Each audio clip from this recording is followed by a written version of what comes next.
Eu sou o Tomás Schneider, analista de valores imobiliários, e no vídeo de hoje eu vou contar para vocês o que acontece quando o mercado de bolsa de valores se encontra com o mercado real.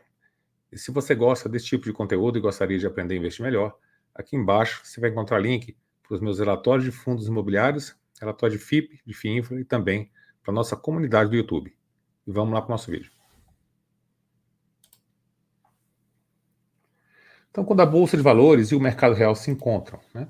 Então, essa semana a gente viu uma disparada em um fundo que poucos conhecem, né? Um fundo bem antigo, de 2003, mas que pouco conhecem, é o FAMB 11B. Né? O que aconteceu com a cotação dele nos últimos 5 dias? Ela subiu 33,50, né? 33,5% nos últimos 5 dias.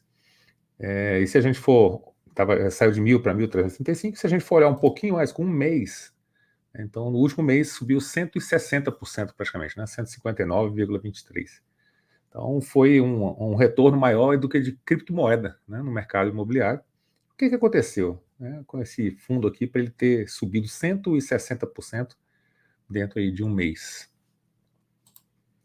E aí a gente olha, né, o que estava acontecendo com o fundo no mercado de bolsa de valores. Então, o fundo, né, tem um patrimônio por cota de 2.160, ou seja, o valor patrimonial dele é de 264 milhões. E o PVP, né, um mês atrás, ele estava sendo negociado a 0,28. Então, 28% do preço que realmente deveria ser, ou seja, 72% de desconto frente ao valor realmente do ativo que foi avaliado. E aí, esse aqui são as fotos do empreendimento, né, do Almirante Barroso. Ele é um prédio no Rio de Janeiro, um prédio de escritório no Rio de Janeiro, e estava alugado para a Caixa Econômica saiu e ele ficou sem ninguém pagando aluguel, então está sem renda, era um fundo que está sem renda. E aí veio o fato relevante, né, e aí por isso que o preço das cotas subiram bastante, e aqui, né, o mercado real, né, fez uma proposta aqui de compra nesse ativo de bolsa de valores.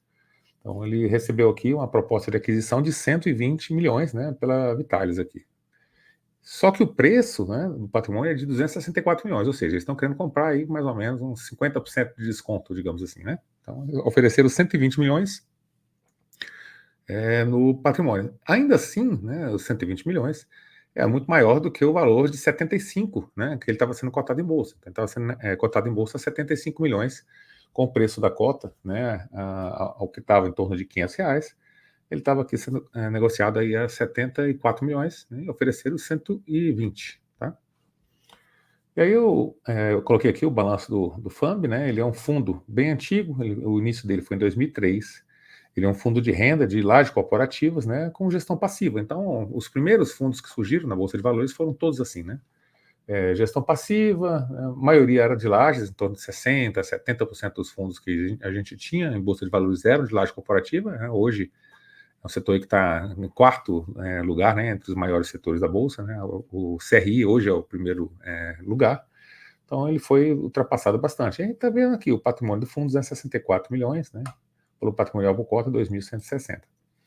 E esse fundo, né, como ele ficou sem renda, ele precisou fazer uma emissão de cotas. Então, a emissão de cotas foi feita muito abaixo do valor de mercado, né? O valor de mercado dele estava R$ 500 mais ou menos. Estava acima do valor de mercado e abaixo do valor patrimonial. Então, o valor patrimonial é 2.000 e pouco. A emissão foi feita aqui, né, a R$ 640, 642,79. Então, quem não exerceu o direito de preferência nessa emissão, e essa emissão foi feita para pagar as contas do fundo, quem não exerceu esse direito de preferência, ele foi diluído. Então, a pessoa conseguiu comprar cotas aqui a R$ 642,79, já era maior do que o valor de mercado, que estava em torno de 500, 500 e pouquinho, né, mas ainda assim muito abaixo do valor patrimonial. Então, quem não exerce o direito de preferência nesse tipo de emissão, você acaba perdendo valor, né? O problema desse fundo todo foi um só, né? Ou seja, um único imóvel, um único inquilino, né? Então, esse tipo de fundo imobiliário que fazia muito sentido no começo da nossa indústria, que a gente começou assim, ele começou a deixar de fazer sentido, porque se você tem, sei lá, digamos, bem no iníciozinho tinha 20, 30 fundos imobiliários só, né? Então eram muito poucos.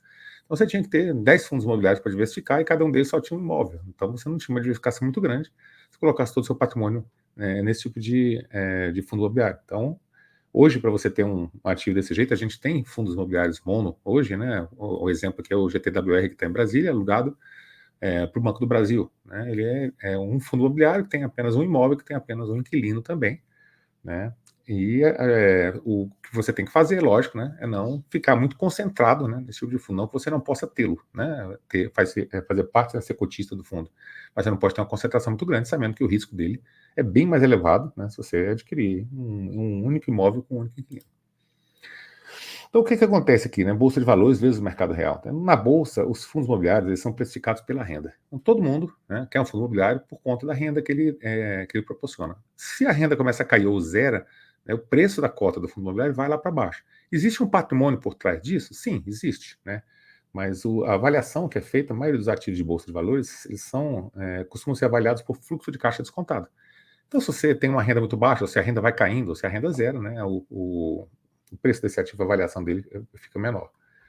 Só que no mercado real, a avaliação é pelo imóvel. Então, você mora num prédio de apartamentos, 4 pessoas venderam um apartamento ali por 500 mil, né? Um vendeu por 505, 510, 490. Então, você sabe que o seu apartamento vale em torno disso, porque as pessoas conseguem negociar esse valor, tem liquidez para vender esse imóvel que você tem a 500 mil. Então, esse aqui é o método comparativo direto de dados de mercado. Você pega os dados de mercado, né? Quem está vendendo, a quanto que está vendendo o imóvel ali, e você faz essa comparação. Então, os métodos de avaliação em bolsa de valores e no mercado real, eles costumam ser diferentes, né? E isso gera bastante distorção, né? A bolsa de valores e o mercado real, quando eles se encontram, ou seja, né, quando há uma proposta realmente de um mercado real em um ativo de bolsa, né, ela pode balançar bastante essa questão da cotação. Foi o que aconteceu, né? Mais de 100%, né, de aumento no preço da cota por conta de uma proposta, né, que ainda não foi nem fechada. Então, assim, as compras com desconto que você faz, né, em ambiente de bolsa, e antigamente o pessoal fazia muito isso, acabava comprando cotas desses ativos que estavam muito descontados, mesmo que não tinha, por conta de renda, vacância, esse tipo de coisa, sabendo que quando locasse, né, o preço da cota ia subir bastante. Então, o principal objetivo era, né, o ganho de capital.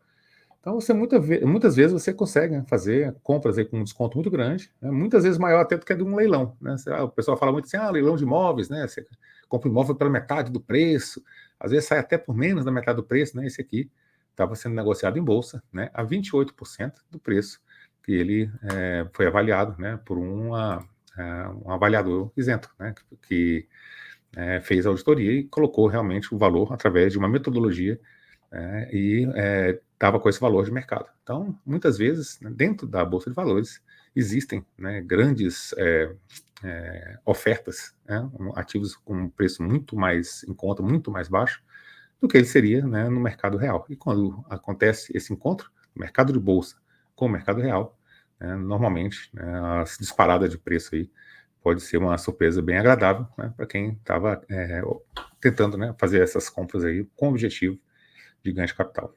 Então é isso que a gente tinha para o vídeo de hoje. Eu espero que vocês tenham gostado do vídeo. Gostou do vídeo? Deixe seu like, se inscreve no canal, deixa um comentário aqui embaixo. Né? Você conhecia esse fundo?